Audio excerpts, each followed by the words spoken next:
మందిరానికి వచ్చే యవ్వన బిడ్డలారా, దేవుని మందిరానికి వచ్చినప్పుడు మందిరంలో బ్రతకాల్సిన రీతిలో యవ్వన బిడ్డలు బ్రతకపోయినా, మందిరానికి వచ్చే కుటుంబీకులు మందిరంలో బ్రతకాల్సిన పవిత్రతను ఆచరిస్తూ బ్రతకకపోయినా, విశ్వాసుల అపవిత్రతను బట్టి, సేవకుల అపవిత్రతను బట్టి మందిరాలు కాల్చబడతాయి. వారు చెడుతనం చేస్తూ ఉన్నారు, మందిరానికి వస్తున్నారు. త్రాగేవాడు త్రాగుతున్నాడు, మందిరానికి వస్తున్నాడు. వ్యభిచరించేవాడు వ్యభిచరిస్తున్నాడు, మందిరానికి వస్తున్నాడు. సినిమాలకు వెళ్ళేవాడు సినిమాలకు వెళ్తున్నాడు, మందిరానికి వస్తూ ఉన్నాడు. సినిమాలు చూసేవాడు చూస్తూ ఉన్నాడు, మందిరానికి వస్తున్నాడు. లోకంలో చెడు నడత నడుస్తూ ఉన్నాడు, అదే సమయంలో మందిరానికి కూడా వస్తూ ఉన్నాడు.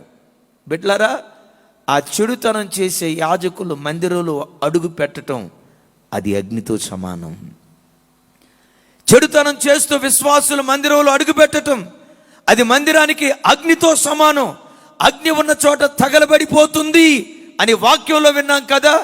చెడుతనం చేస్తూ విశ్వాసులు ఒక మందిరంలో బ్రతికితే అది ఎంత గొప్ప మందిరమైనా వారి భక్తిహీనతను బట్టి కాలిపోతుంది.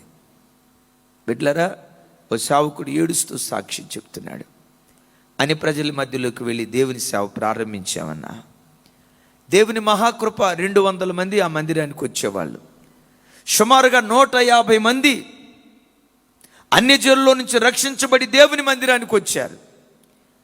వాళ్ళ భర్తలు దేవుని మందిరానికి రాకపోయినా వాళ్ళని అడిగితే, యేసుబాబు అంటే మాకు చాలా ఇష్టం అయ్యా, యేసుబాబు చాలా పవిత్రమైన దేవుడు అన్న సంగతి మాకు తెలుసయ్యా, మేము గుడికి రాకపోయినా మందిరానికి రాకపోయినా యేసుబాబు మా గుండెల్లో ఉన్నాడయ్యా అని ఆ ప్రాంతంలో ఉన్న అన్యులందరూ, పురుషులు మందిరానికి రాకపోయినా స్త్రీలను మందిరానికి పంపించేవాళ్ళు.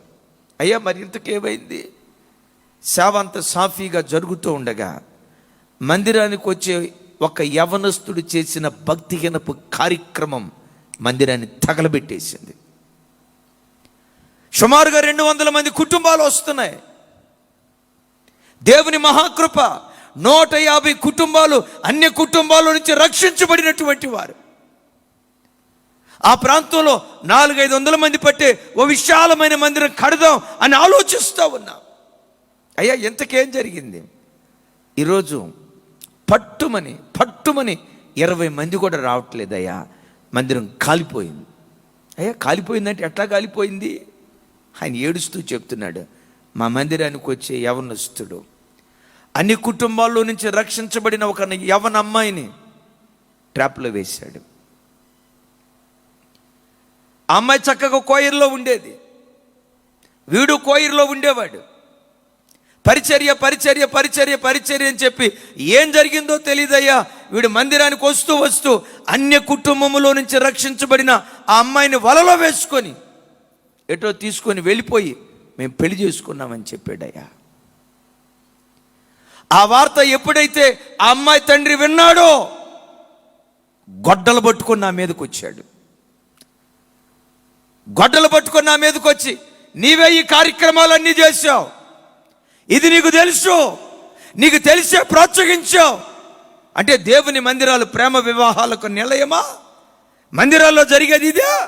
ఇలాంటి కార్యక్రమాలు జరిగిస్తారా అని చెప్పి వికృతంగా గొడ్డలు తీసుకుని సేవకుని వెంటబడ్డాడట.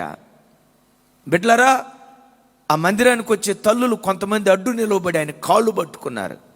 ఆయన అన్నాడట, భార్యను చూసి, భార్య అక్కడ నిలవబడి ఉంటే, ఏ ఆడదానా, రేపటి నుంచి నువ్వు మందిరానికి వెళ్ళావా మొక్కలుగా నరికేస్తా.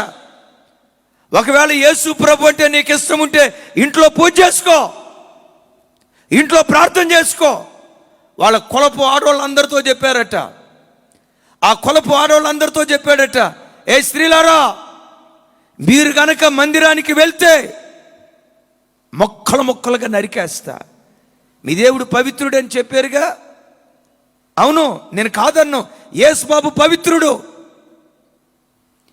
మీ దేవుడు పరిశుద్ధుడు, ప్రపంచంలో ఆయన వంటి పరిశుద్ధుడు లేడు అని మీరు అన్నారు కదా. అవును, నేను ఒప్పుకుంటా, యేసుబాబు పరిశుద్ధుడే. కానీ మీ మందిరాల్లో జరిగేదేంటి? మీ ఆలయాల్లో జరిగేదేంటి? ఈ భక్తిహీనపు కార్యక్రమాలు ఈ స్థలములో జరుగుతున్నాయి కనుక మీ దేవుడు గొప్పోడే, మీ బ్రతుకులు సరైనవి కాదు. మీ దేవుడు పవిత్రుడే, ఆ దేవుని యొద్దకు వెళ్ళే ఆయన ప్రజలైన మీ బ్రతుకులు సరైనవి కాదు. సేవకుడితో చెప్పాడట, దైవజనుడా, వీళ్ళంతా చెప్తున్నారు మీరు నిర్దోషి నిష్కల్మషమైన సేవకుడు అని. వీళ్ళు చెప్తున్న మాటను బట్టి నీ మీద చెయ్యే ఇట్లా. కానీ ఒకటి చెప్తున్నాను, మరొక్కసారి మా గ్రామంలో నువ్వు అడుగు పెట్టొద్దు. ఒకవేళ అడుగు పెట్టావా నేను ఉన్మాదిని అయిపోతా. ఖాళీ చేసి ఆ ప్రక్కమిటి ఇంకొక ఊరుంటే చిన్న గ్రామంలో మందిరం పెట్టాడట. బిడ్లారా, ఈ మందిరాన్ని తగలబెట్టింది ఎవరు? ఆర్ఎస్ఎస్ వాళ్ళ? ఈ మందిరాన్ని తగలబెట్టింది ఎవరు? మతోన్మాదులా? ఈ మందిరాన్ని తగలబెట్టింది ఎవరు? క్రైస్తవ విరోధులా? లేదు సుమి. క్రైస్తవ విరోధుల ద్వారా క్రైస్తవ్యానికి కలుగుతున్న ప్రమాదము కంటే భక్తిహీనంగా బ్రతికే యవ్వన క్రైస్తవుల ద్వారా సంఘానికి బహు ప్రమాదం కలుగుతూ ఉంది. ఆ వ్యక్తి దేవుని మందిరానికి వస్తున్నాడు, వ్యభిచారాన్ని మాత్రం మానడం. ఆ వ్యక్తి దేవుని మందిరానికి వస్తున్నాడు, పాకాటే, తాగుడే, లంచాలే, వడ్డీలే, అక్రమ జీవితమే. ఆ భక్తిహీనతనే అగ్నిని పెట్టుకొని దేవుని సన్నిధికి వస్తున్నాడు కనుక ఎదగాల్సిన మందిరాలు ఎదగలేకపోతున్నాయి, వర్ధిల్లాల్సిన మందిరాలు వర్ధిల్లలేకపోతున్నాయి. నా ప్రభు బిడ్డలారా, ఈరోజు క్రైస్తవ మందిరాలు వర్ధిల్లలేకపోవటానికి కలిగిన కారణం భక్తిహీనంగా బ్రతికే ఓ క్రైస్తవుడా, నీవే దానికి కారణం. భక్తిహీనంగా బ్రతికే సేవకుడే దీనికి కారణం. దేవుని మందిరానికి వచ్చి పాటలు పాడుతూ క్రమము లేని జీవితం జీవిస్తున్న యవనస్తుల భక్తిహీనతే మందిరాలు కాల్చబడటానికి కారణం. ఎవరు మందిరాలు నాశనం చేస్తున్నారు? నెబుకద్నెజరు, నెబూజరదాను అని చెప్పే కంటే కూడా ఆ ప్రజల భక్తిహీనతే మందిరాన్ని కాల్చింది. మందిరానికి వెళ్తున్న తండ్రులారా, కొన్ని వేల మంది ఈ లైవ్ చూస్తున్నారు. దేవుడు మీ అందరినీ దీవించుగాక. అయ్యా, నువ్వు మందిరంలో అడుగు పెట్టడం మీ మందిరానికి ఆశీర్వాదంగా ఉందా? మీ యవ్వన బిడ్డలు మందిరంలో అడుగు పెట్టడం ఆ మందిరాలకు దీవెన కారణంగా ఉందా? ఒకవేళ నీ పిల్లలు అడుగు పెట్టడం అది ఒక అగ్నిలాగా ఉండి మందిరాన్ని తగలబెట్టేటట్లుందా?